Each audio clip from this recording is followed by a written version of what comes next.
Bonjour à tous, on se retrouve pour une nouvelle vidéo sur la chaîne Texama et surtout pour un nouveau Texama Show.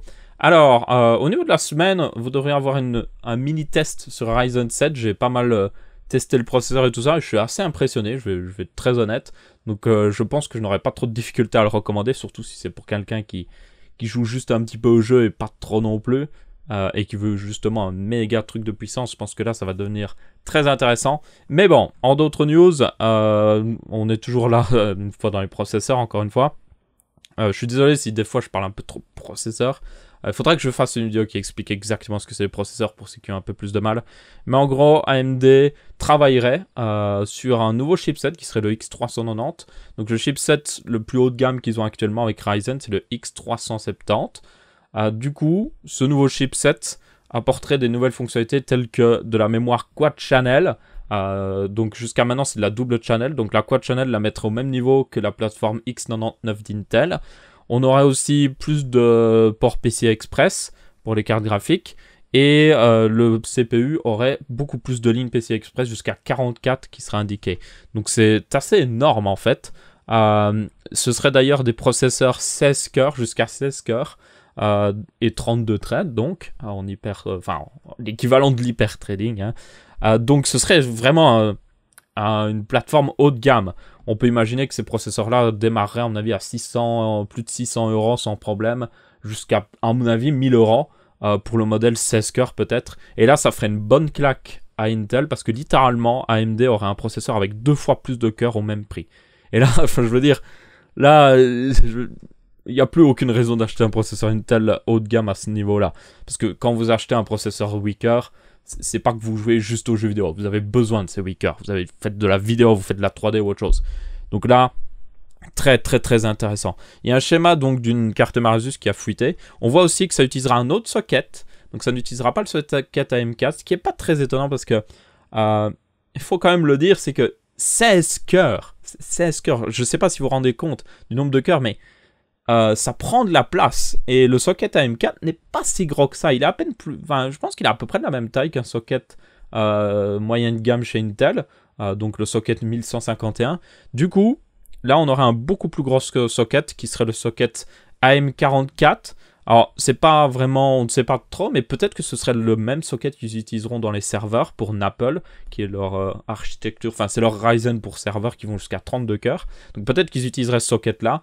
Ça serait logique. Après, Napple a indiqué comme ayant de la mémoire 8 channel, donc peut-être que Napple a encore un socket encore plus gros, je ne sais pas encore. On verra bien.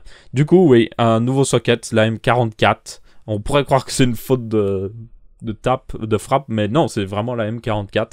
Donc, qui serait beaucoup plus gros et qui permettrait d'accueillir ces processeurs 16 cœurs, voire même.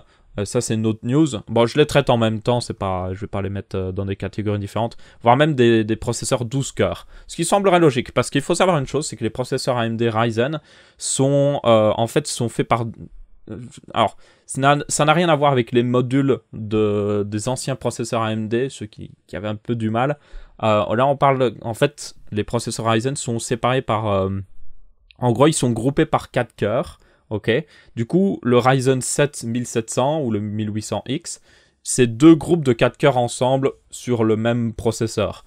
Donc, c'est pas vraiment un processeur 8 cœurs, techniquement. C'est plutôt un processeur 4 cœurs plus 4 cœurs. Ils sont liés avec l'Infinity Fabric, que vous avez déjà dû entendre de AMD. Donc, c'est ce qui lie les deux processeurs en quelque sorte ensemble et qui permet d'avoir de très bonnes performances. C'est d'ailleurs, ils ont développé cette technologie pour pouvoir mettre plusieurs processeurs ensemble, vraiment processeurs physiques, vraiment des processeurs qui sont séparés. Donc par exemple sur serveur, où il y a 2 sockets pour 2 processeurs, ils utilisent aussi l'Infinity Fabric entre les 2 processeurs pour avoir pratiquement le même niveau de performance que s'ils étaient comme les Ryzen 1800X avec ces 2 groupes de 4 cœurs. Donc c'est très intéressant, j'en parlerai plus dans mon mini-test du Ryzen 1700, mais c'est ce genre de choses qui permet de justement faire un processeur 12 cœurs, parce qu'il y aurait 3 modules de 4 cœurs dans le processeur. En réalité, il y en aurait 4, c'est juste qu'il y en aurait un désactivé en fait. Parce qu'à mon avis, c'est les processeurs 16 cœurs, ceux qui ont un petit problème sur un des modules, hop, ils désactivent, ils le vendent comme un 12 cœurs.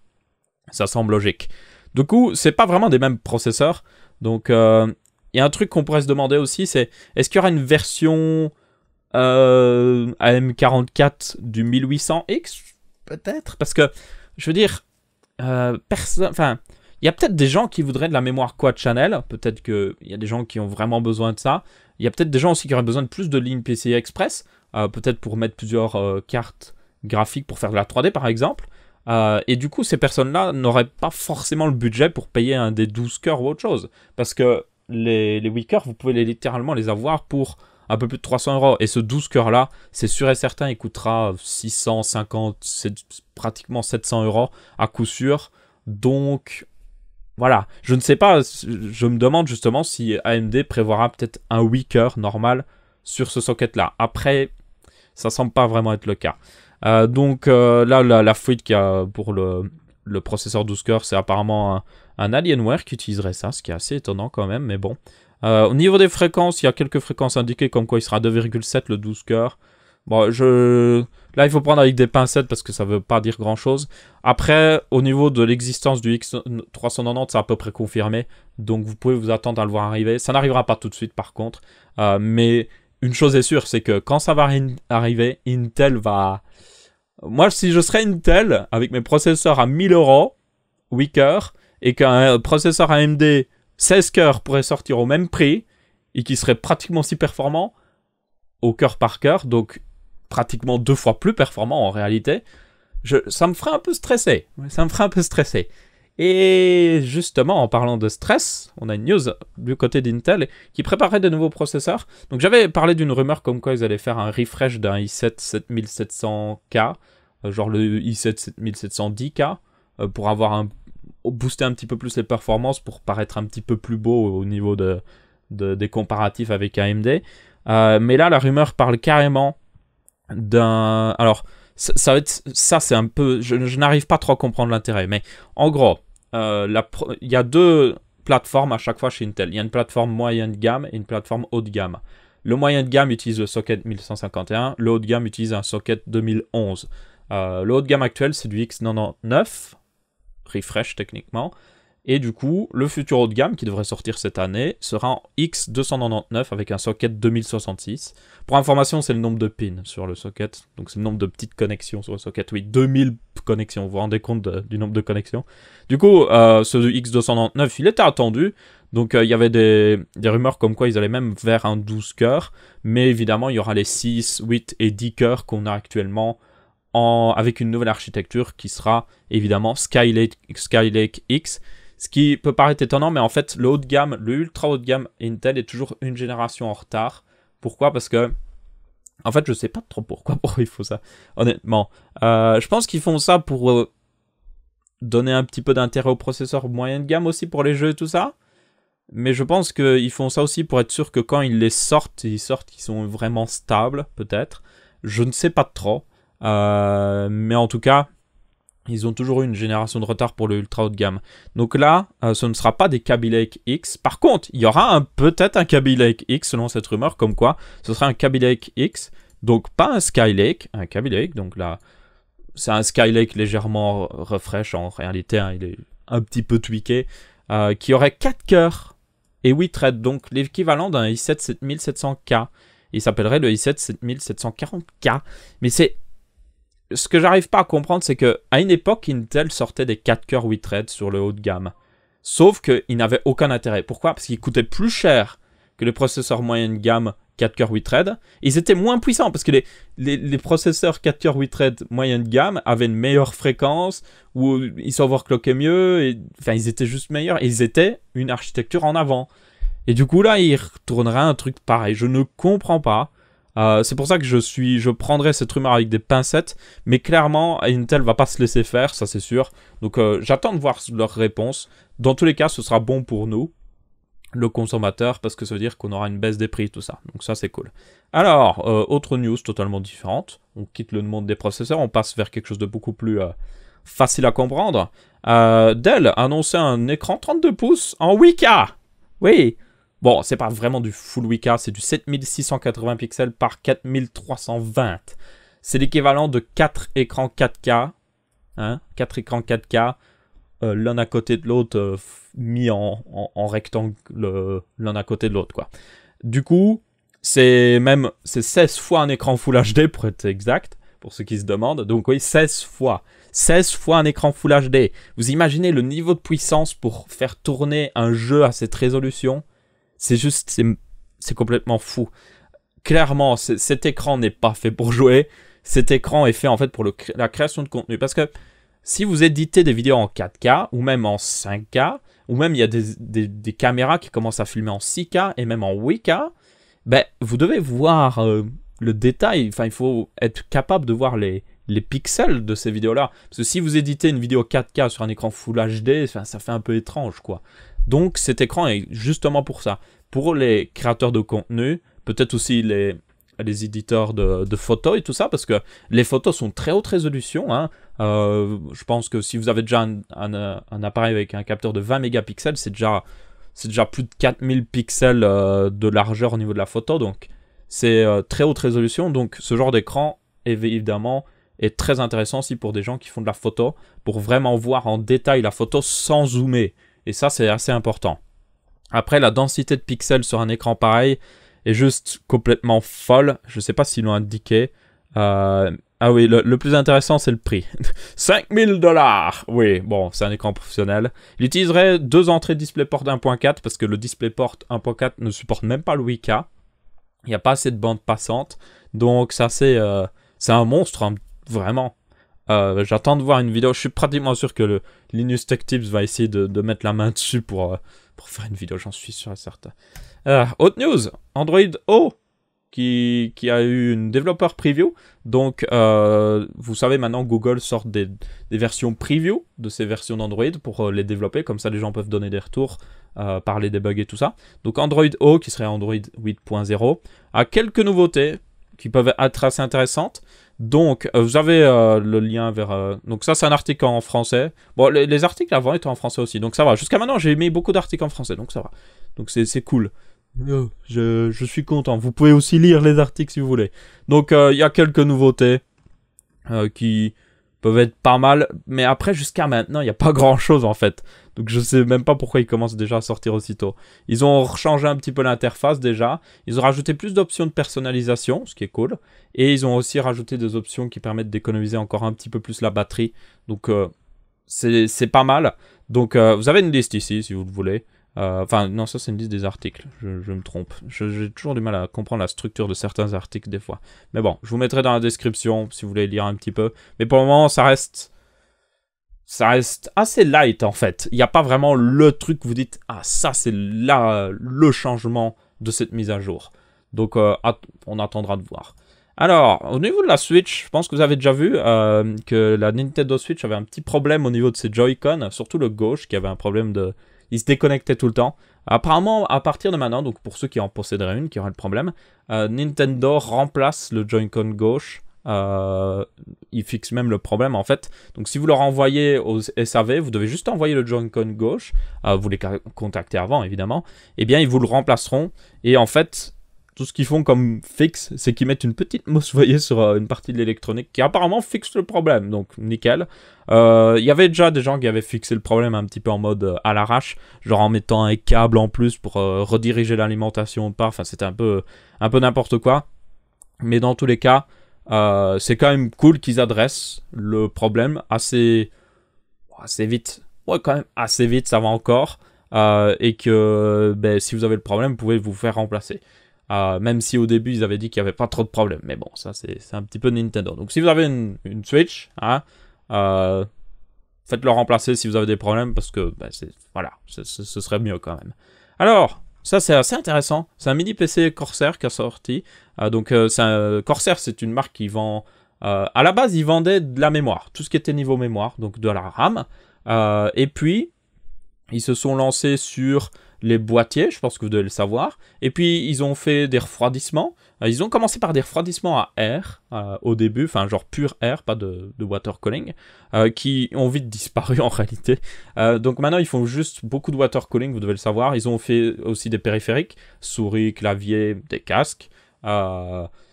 Hyper avait un casque Corsair avant, mais bon, depuis quelques temps, leurs casques sont beaucoup moins bons. C'est ça qui est un petit peu dommage. J'ai l'impression qu'il y a beaucoup de marques qui se lancent sur les périphériques. Ils font un très bon périphérique pour commencer, et puis après, ils font de la merde. Je le comprends pas. Genre, continuer ou genre gardez le périphérique que vous aviez fait qui était très bon et mettez juste quelques mises à jour cosmétiques ou je ne sais pas, quelques fonctionnalités en plus. Je ne comprends pas pourquoi ils s'amusent à rechanger à chaque fois. Bref. Donc là, ils ont lancé un véritable PC. C'est un PC complet. Ce n'est pas un boîtier, c'est un PC. Et ce PC est très intéressant. Alors, il reprend un peu le design d'un... Je pense qu'il y en a qui vont dire directement, ouais, on dirait un MacBook Pro. C'est un peu l'idée, mais c'est assez différent quand même. Déjà, c'est pas arrondi. Voilà. Et surtout, il est beaucoup plus puissant. Surtout niveau carte graphique, je dirais. On va regarder un petit peu l'intérieur, c'est ça le plus intéressant. Voilà comment il est découpé. C'est juste... Pour moi, je trouve ça assez impressionnant. Je vais essayer de réduire un petit peu parce qu'il y a peut-être ma caméra qui passe devant. En gros, dans le boîtier, ils ont une carte mère normale, qui serait MSI d'ailleurs, de chez MSI. Ils ont de la RAM de taille normale et tout. Ils ont même une alimentation SFX, qui c'est des petites alimentations de 400 watts. Ils ont aussi une carte graphique normale et en réalité... Si vous regardez, vous voyez la carte graphique normale, en réalité, en fait, ils ont du water cooling, donc de chez eux évidemment, par-dessus la carte graphique, premièrement. Le ventilateur là, c'est pour refroidir les tâches d'alimentation de la carte graphique, pour information, pas vraiment la carte en elle-même. Et on a aussi un pour le processeur, qui vient là, pour le processeur. Et en réalité, il n'y a pas de ventilateur. Il y a un seul ventilateur, il est au-dessus. Et en gros, c'est ce qu'on appelle de la... en gros, c'est de la pression d'air négative, je crois. Je sais plus. Oui, c'est négatif, je crois. Où, en gros, vous forcez l'air à sortir d'un boîtier et vous laissez exprès des entrées quelque part pour que l'air passe par un certain chemin. Et en l'occurrence, ce chemin, c'est à travers les radiateurs. Donc, l'air qui sort de ce ventilateur passe d'abord par les radiateurs, à travers tout l'ordinateur et ressort par le haut. Ce qui est très intelligent, honnêtement. Apparemment, il est assez silencieux, malgré qu'il a qu'un seul ventilateur, et il est assez performant. Le prix est raisonnable aussi, c'est ça qui était vraiment étonnant, c'est pas juste genre... Vous avez souvent des trucs qui sortent comme ça, et c'est genre 500 € en plus par rapport à si vous deviez le faire vous-même. Non, là, c'était, selon les calculs, c'était 300 € en plus. Et encore, enfin, je veux dire, vous n'obtenez pas un boîtier aussi petit. Il y a très peu de boîtiers qui seraient aussi petits. Franchement, il est minuscule, ce PC. C'est ça qui est vraiment impressionnant. Donc, franchement, GG Corsair pour leur premier ordinateur. J'espère qu'ils en feront plus. Plus accessible aussi. Parce que ça peut être bien. Parce que il y a de plus en plus de marques comme ça qui commencent à faire des PC eux-mêmes. Et je pense que ça pourrait être intéressant parce que vous avez des composants de qualité là-dedans. C'est le genre de composants que vous pourriez... acheter par vous-même et monter dans un boîtier. C'est ça qui est vraiment bien. Donc si en plus ils le montent pour vous et que ça coûte même moins cher parce qu'ils en achètent en masse, je pense que c'est surtout pour ça par exemple que les PC que vous trouvez dans les supermarchés sont pas trop chers parce que ils en achètent en masse, ils achètent 10 000 cartes mères, même plus en fait. C'est pour ça que ça leur coûte pas grand chose. Du coup, s'ils pouvaient faire ça mais avec des composants de qualité et donner vraiment un bon PC, moi, je dis bravo et je dis allez-y. Et en plus, la conception est très intelligente, donc c'était assez intéressant.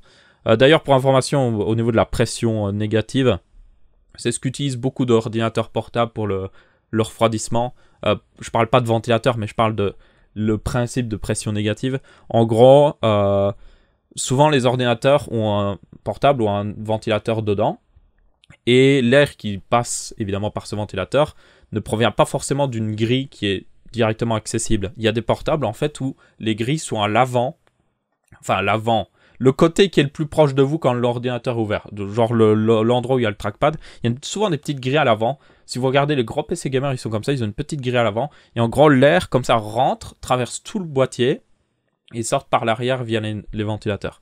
Donc c'est déjà assez bien utilisé. C'est ce qu'utilise aussi le MacBook Pro, enfin le Mac Pro au final, parce qu'il a un seul ventilateur tout au-dessus qui tourne et qui extrait l'air, et du coup l'air rentre par en dessous. Mais bon, là c'est encore une version encore différente parce qu'au final, ce qui est hyper intéressant, c'est que ça utilise des composants normaux. Ça utilise vraiment un water cooling normal, ça utilise une carte mère normale, tout est normal. C'est ça qui est assez impressionnant. Alors par contre, Corsair a dit qu'il n'était pas vraiment, qu'il déconseillait que de mettre à jour la config. Alors honnêtement, je dirais oui, évitez de changer la carte graphique, ça c'est sûr. Par contre, changer le processeur vers une version plus récente, si Intel s'amuse pas encore à changer de socket. Franchement, ce serait assez facile à faire parce que il reste relativement simple à démonter. Changer la RAM aussi serait à peu près assez simple à faire. Il y avait aussi un slot pour un SSD M.2. Le problème, c'est que c'est en dessous de la carte mère, donc vous imaginez que c'est impossible à y accéder, en fait. Donc ça, par contre, ce serait un peu compliqué à upgrade. Vous pourriez aussi upgrade le ventilateur vers quelque chose d'encore plus puissant, peut-être.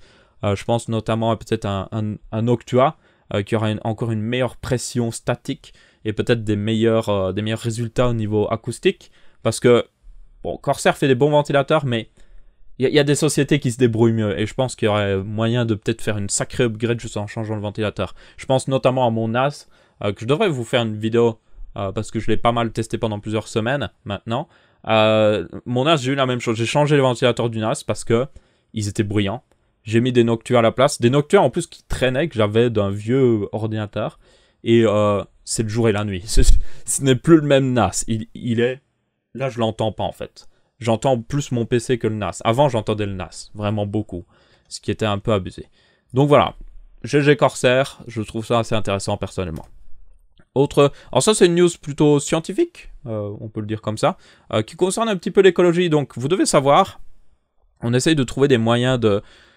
Alors, c'est bien les panneaux solaires. C'est bien les éoliennes. Le problème, c'est que des fois, il n'y a plus de vent. Et des fois, il n'y a plus de soleil. Donc, on essaie de chercher des solutions pour faire en sorte de... Pendant qu'il y a beaucoup de vent, beaucoup de soleil, de stocker l'énergie d'une manière ou d'une autre. Il y a diverses solutions qui existent. Vous avez notamment des centrales solaires qui chauffent une solution à base c'est du molten salt que ça s'appelle. Donc en gros, je vais éviter d'entrer dans les détails, mais en gros, ils chauffent un liquide spécial, ok, et ils le stockent dans des cuves après, qui restent à température même pendant plusieurs jours sans problème. Du coup, après, ce liquide qui est chauffé à 700 degrés, je crois, ils le font repasser dans un système qui transforme de l'eau en vapeur, et puis ils font actionner une turbine à la vapeur d'eau. D'ailleurs, beaucoup de centrales, même au charbon et tout ça, utilisent de la vapeur d'eau, hein, pour être exact. On a beau se croire dans le futur, hein, je vous dis, il y a beaucoup de choses qui dépendent de la vapeur d'eau. C'est la meilleure façon de générer de l'énergie de toute manière, donc voilà. Du coup, ça, c'est une technique qui existe, mais là, l'Allemagne expérimente une autre technique qui serait... Enfin, ils ont la théorie, ils l'ont pas encore mis en pratique, mais en gros, leur technique serait de pomper de l'eau, ok, de pomper de l'eau en hauteur et de la faire redescendre dans des turbines en utilisant la gravité pour générer de l'énergie. Alors vous allez me dire, oh mais ça existe déjà ça. Oui, ça existe déjà. Mais leur technique, ce serait d'utiliser une vieille mine de charbon. Et ça, c'est intéressant parce que vous imaginez une vieille mine de charbon qui a pollué la Terre, recyclée pour permettre de, littéralement, générer moins de CO2 en générant de l'énergie. Donc leur technique serait d'utiliser en gros l'énorme tunnel de la mine qui est très haut. C'est déjà aménagé tout ça, donc c'est plus facile à mettre en place que certaines techniques qui utilisent une colline par exemple, ou ils utilisent une petite montagne ou autre chose. Là on aurait apparemment cette mine là qu'ils voudraient utiliser à une profondeur de 600 mètres, donc c'est loin d'être ridicule, et en gros ils mettraient une réserve d'eau en bas, une réserve d'eau en haut, et la journée, pendant qu'il y a beaucoup de soleil, beaucoup de vent, l'eau est pompée en haut, et puis la nuit, par exemple, là on en a besoin, l'eau tombe et génère de l'énergie. Avec ça, il serait capable, apparemment, petit chiffre d'estimation, hein, il serait capable de faire 200 mégawatts pendant 4 heures. Ce qui est vraiment pas mal, en fait. Donc c'est une solution. Et je pense que ça marque bien le truc, c'est que dans le renouvelable, il n'y a pas une solution. Je pense qu'il y a une infinité de mini-solutions qu'on peut implémenter selon les endroits. Si vous habitez près de la mer, des éoliennes au large de la côte, c'est génial ça pour régénérer beaucoup d'énergie. Il y avait une news la semaine dernière, ou la semaine encore avant, comme quoi par exemple, c'était le Danemark, l'Allemagne aussi je crois, beaucoup de pays nordiques en tout cas, qui s'associaient pour faire une île artificielle dans la mer du Nord, si je me souviens bien, et la caméra vient d'atteindre sa limite de record, c'est génial. Une île artificielle dans l'océan du Nord, enfin dans la mer du Nord, voilà. Et en gros, il mettrait un parc éolien près de cette île artificielle. Et l'île artificielle, en gros, aurait l'endroit où il y aurait la maintenance, les bureaux de maintenance et tout ça, un peu tout ce qu'il faut, tous les transformateurs à haut voltage pour transporter l'énergie ensuite sur la côte. Donc tout ce qui est un peu nécessaire pour faire en sorte que les éoliennes fonctionnent. Donc c'était assez impressionnant aussi. Je n'ai pas le lien ici, mais c'est assez intéressant. Mais bon, encore une fois, comme j'ai dit, beaucoup de solutions. Et je pense qu'on peut y arriver en implémentant selon les endroits spécifiquement, selon les forces de chaque endroit. Et c'est assez intéressant de juste recycler une vieille mine à charbon, littéralement, pour ça. Dans tous les cas, ce sera tout pour ce Texama Show. J'espère que vous avez bien apprécié les news de la semaine. Évidemment, ça dépend des news, hein, c'est pas moi qui choisis ce qui se passe pendant la semaine. La semaine prochaine, on devra avoir la présentation du Galaxy S8, donc ça devrait être intéressant. Donc j'en parlerai évidemment en détail. On se retrouve du coup pour la semaine prochaine et je vous dis salut à tous. Et n'hésitez pas à laisser votre avis sur le pouce rouge ou en commentaire.